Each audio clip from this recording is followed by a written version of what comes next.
Nestled in the mountains of Italy lies one of the world's most intriguing microstates, a country so small and ancient that many travelers overlook it entirely. Welcome to San Marino, a nation often overshadowed by its famous neighbor yet brimming with history and surprises. In this documentary-style journey, we'll uncover 15 mind-blowing facts about San Marino, the country you rarely hear about, each one revealing a new layer of its remarkable story. From medieval legends and revolutionary moments to modern-day marvels, prepare to see why this tiny republic deserves a big spot on the world map. Fact 1. The world's oldest republic. Our first fact takes us back over 17 centuries.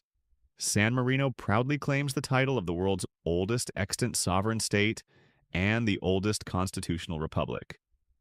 According to legend, it was founded in the year 301 AD by a Christian stonemason named Marinus, later Saint Marinus, who fled persecution in the Roman Empire. He established a small community on Mount Titano, and from this humble beginning grew a republic. Astonishingly, this tiny nation has retained its independence ever since, outliving empires and kingdoms. San Marino's founding predates modern Italy by over 1,500 years, an unbroken line of self-governance that makes it a living relic of antiquity. It's not just old, it's enduring. As we'll see next, this venerable country is also astonishingly small. Fact 2. A tiny enclave perched in Italy, San Marino is not only old, it's exceptionally small.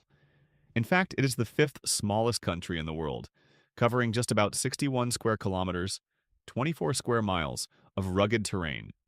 To put that in perspective, the entire republic is about the size of a single large city, roughly comparable to the area of Manhattan. With a population of only around 34,000 people, San Marino is also the third smallest country in Europe, after Vatican City and Monaco, and is completely enclaved by Italy. This means that every inch of its border touches Italian soil. Tucked into the northeastern Apennine Mountains, the country rises around the craggy Mount Titano, giving San Marino a postcard-worthy perch above the surrounding landscape. Its diminutive size and hidden location contribute to why many travelers scarcely hear about it. Blink and you might miss this mountain microstate. Yet its presence has persisted here for centuries, quietly defying the odds.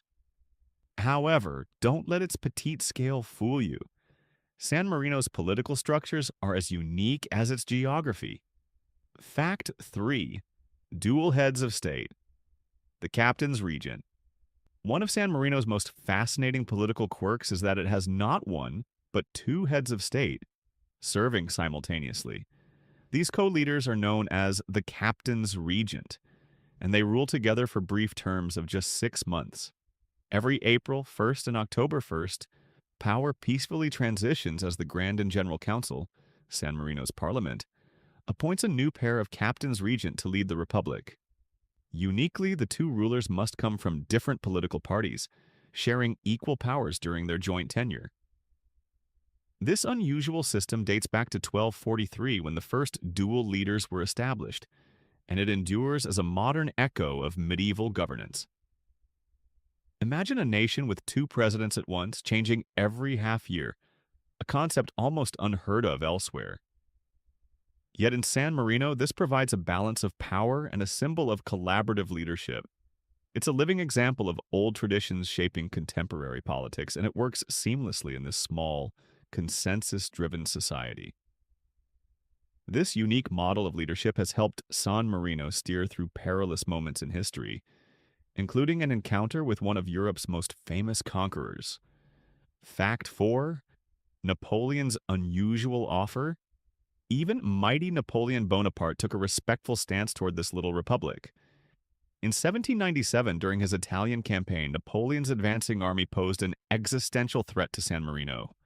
But one of San Marino's regents, Antonio Onofri, won Napoleon's friendship, persuading the general of the republic's goodwill. Napoleon was so impressed that he not only promised to protect San Marino's independence, he even offered to extend its territory, including a potential outlet to the sea. It was an extraordinary gesture, Europe's most feared conqueror volunteering to enlarge a tiny neutral state. However, in a remarkable display of prudence and perhaps pride, San Marino politely declined the offer of additional lands. The Sammarinese leaders were content with their borders, wary that expansion might invite envy or retaliation from other states' revanchism. This decision to stay small and neutral paid off.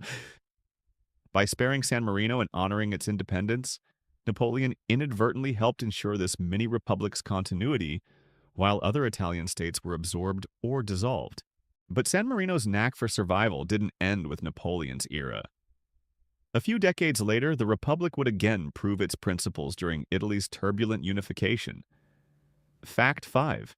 Refuge of Garibaldi and Italian unity. In 1849, San Marino proved a sanctuary in the midst of Italy's fight for unification.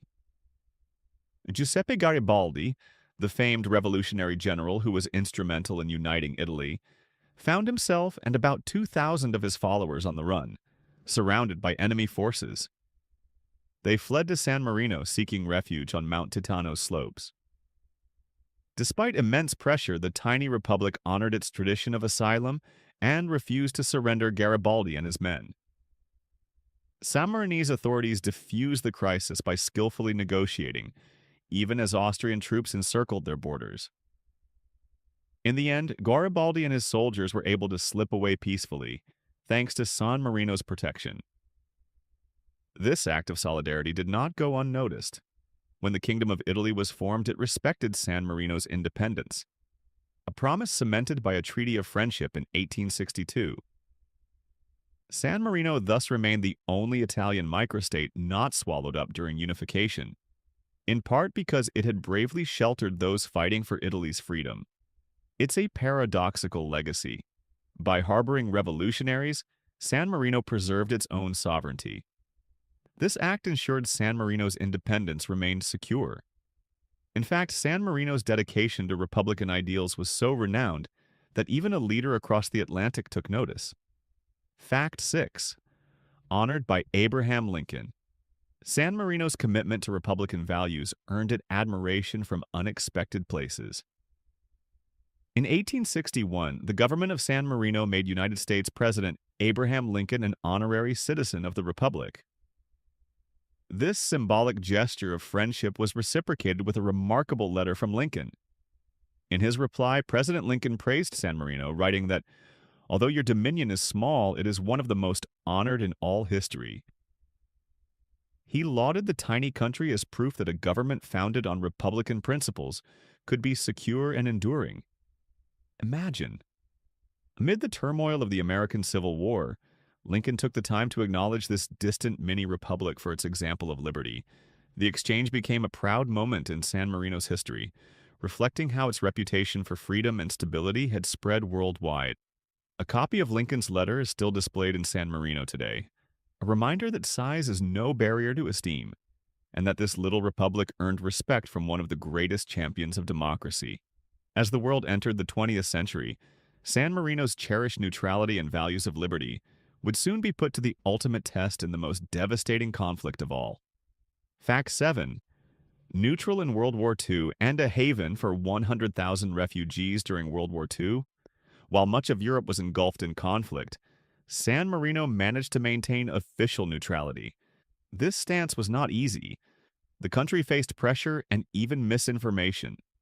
At one point, a false news report claimed San Marino had declared war on the United Kingdom, which it swiftly denied. Despite the turmoil around it, San Marino upheld an open-door policy for those fleeing the horrors of war.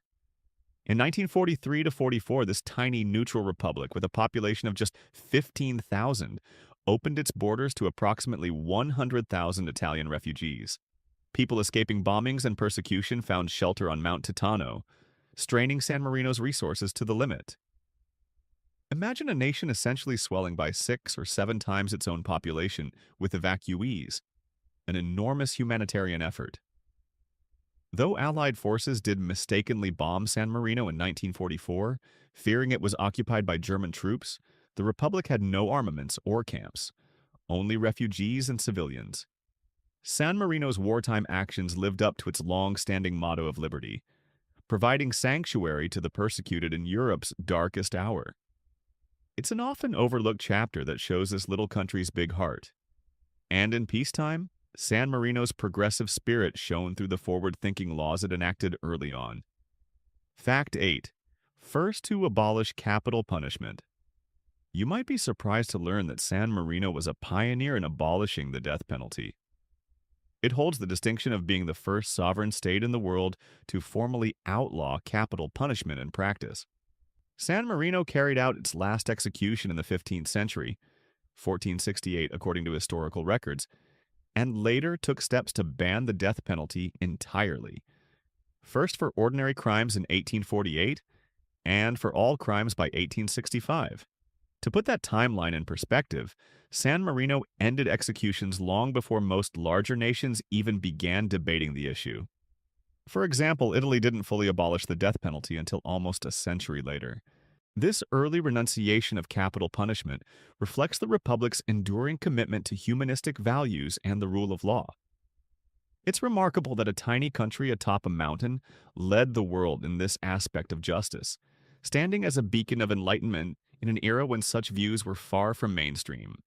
Today, San Marino often highlights this achievement as part of its rich legacy of progressive governance. And remarkably, this was not the only arena where San Marino led with its principles. Its domestic politics would also take a turn that caught the world off guard. Fact 9. A democratically elected communist government. In an intriguing twist of political history, San Marino became the first country in the world to elect a communist government in free elections.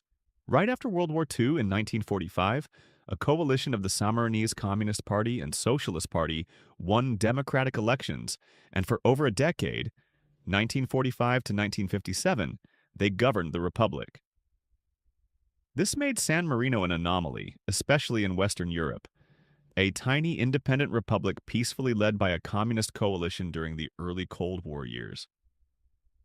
The Sammarinese communist-led government, albeit moderate and ruling in a parliamentary context, was closely watched by its much larger neighbors. It eventually fell from power amid the Cold War tensions in 1957, but without any violent upheaval.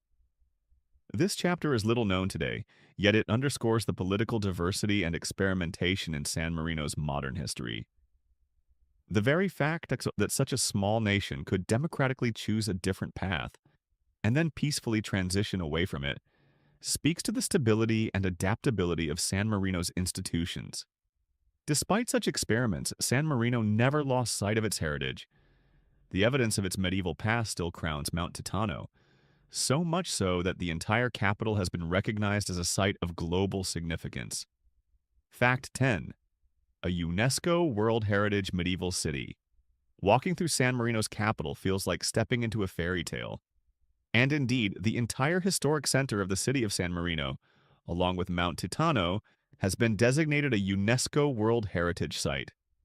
Perched atop the mountain, the old town is encircled by stone walls and guarded by 3 iconic tower fortresses that date back to the Middle Ages. This historic center preserves its medieval layout, complete with narrow cobbled lanes, ancient monasteries, and a grand neoclassical basilica.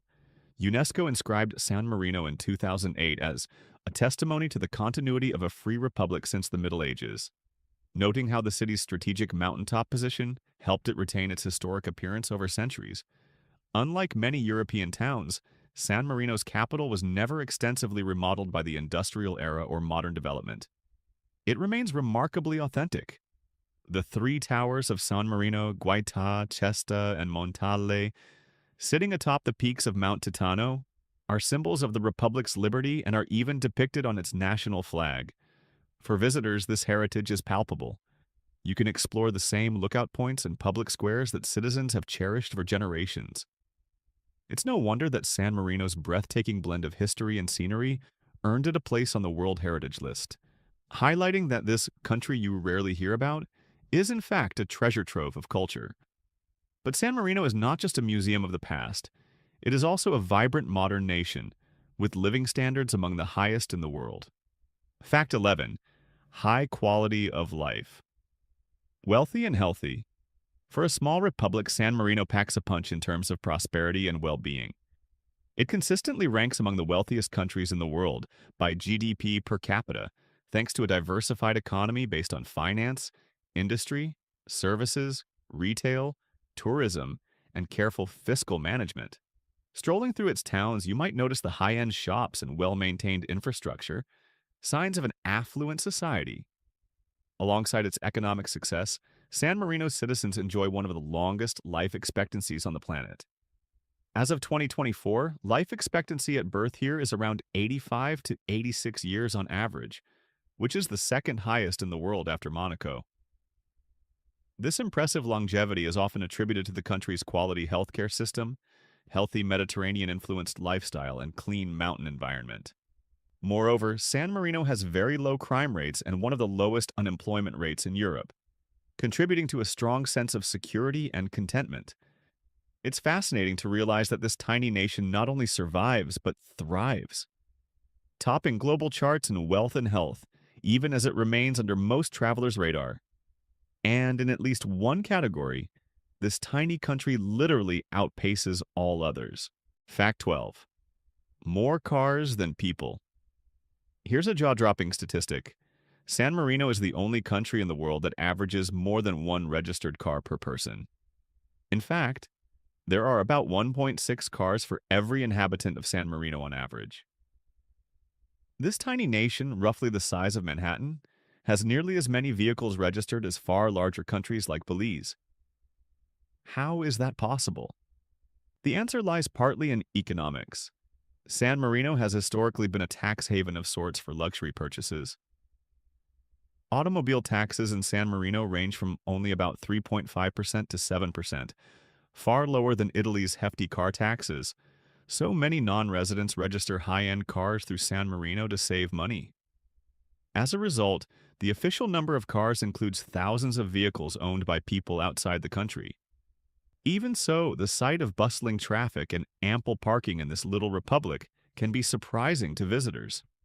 The love affair with automobiles is also cultural. Like Italians, Sammarinesi enjoy their cars and motorbikes, and the country even lends its name to a famous Formula One event. The San Marino Grand Prix was hosted on a nearby Italian track for years. For a place with no flat ground to spare, San Marino's car culture truly shifts our perspective on what a small country can contain. These modern quirks show how San Marino blends tradition with today's world. Yet despite its independence, the republic remains closely intertwined with Italy, even sharing the same currency. Fact 13. Using the euro. Despite not being in the EU, though entirely sovereign, San Marino's ties to Italy and to Europe are woven into daily life. A clear example is currency. San Marino uses the euro as its official money, even though it is not a member of the European Union. How can a non-EU microstate use the euro? The answer lies in a monetary agreement with the EU and Italy. Before the euro's introduction, San Marino used the Italian lira, and today it continues to have a special arrangement to mint limited quantities of its own euro coins, which feature San Marino's national designs. These Sammarinese euro coins, like its postage stamps, are eagerly collected by enthusiasts worldwide. By adopting the euro, San Marino makes it convenient for the 2 million tourists who visit each year, and for commerce with its neighbors, all while not having to join the EU's political union. It's a unique status shared with only a couple of other small states, such as Monaco and Vatican City. Additionally, there are no formal border crossings between San Marino and Italy. One can drive in and out freely, often without realizing they've entered another country until a roadside sign appears. This close integration with the surrounding region belies the fact that San Marino is fully independent. It enjoys the benefits of EU-linked currency and trade while preserving its autonomy, a fine balancing act that has served it well. And its sovereign status allows it to chart its own path in niche ways. For example, by turning its small size into an advantage through collectibles. Fact 14. The stamp and coin collector's paradise. For decades, San Marino has leveraged its sovereignty to produce something sought after by enthusiasts: postage stamps, and commemorative coins. In the age of emails and texts, it might surprise you that San Marino's postage stamps remain a significant source of income for the country. Ever since it began issuing its own colorful stamps in the 19th century, collectors around the world have coveted them, finding the Republic of San Marino postmark exotic and rare. Philatelists prize these stamps for their beautiful designs and limited circulation. Likewise, San Marino's right to issue its own euro coins in small quantities means that each year's new coinage quickly becomes a collector's item. Visitors can even get their passports stamped at the tourism office with a special San Marino stamp, as a souvenir since there's no official border control. This clever microeconomy of stamps and commemorative coins might seem quaint, but it has brought substantial revenue into the Republic's coffers over the years. It's a testament to how San Marino creatively capitalizes on its independence and identity. In a way, these small printed pieces of paper and metal have become cultural ambassadors for the country, spreading its name to stamp albums and coin collections worldwide. These creative endeavors underline how San Marino makes the most of its independence. In fact, the very existence of this republic today is a testament to resilience.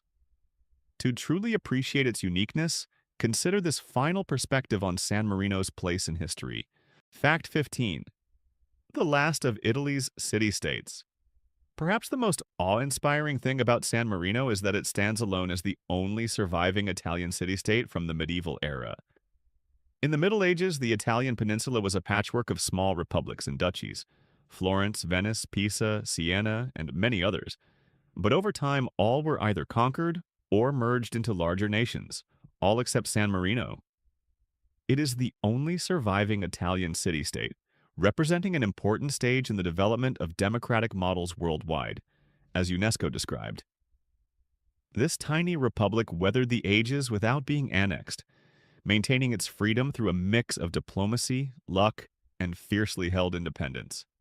It's incredible to think that the same republic established on Monte Titano centuries ago is still here today with the same borders, governing institutions, and principles of self-rule. San Marino is often called the most serene republic, and indeed its longevity has been remarkably serene, untouched by the turmoil that reshaped Europe time and again. This final fact puts all the others into perspective. San Marino isn't just another small country, it's a singular remnant of a bygone world, a living museum of Republican liberty. So, there we have it. 15 mind-blowing facts about San Marino, a country you may rarely hear about but will surely never forget. From its founding legend in 301 AD to its modern-day marvels, San Marino teaches us that size does not limit significance.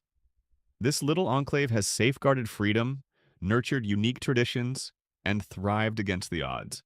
Next time you find yourself in central Italy, consider a detour to the peaks of San Marino. You'll not only step into a storybook panorama of towers and cobblestone lanes, but also into a nation with an outsized history and heart. Thank you for joining us on this journey to discover the secrets of the world's oldest republic. Until next time, happy travels and keep exploring.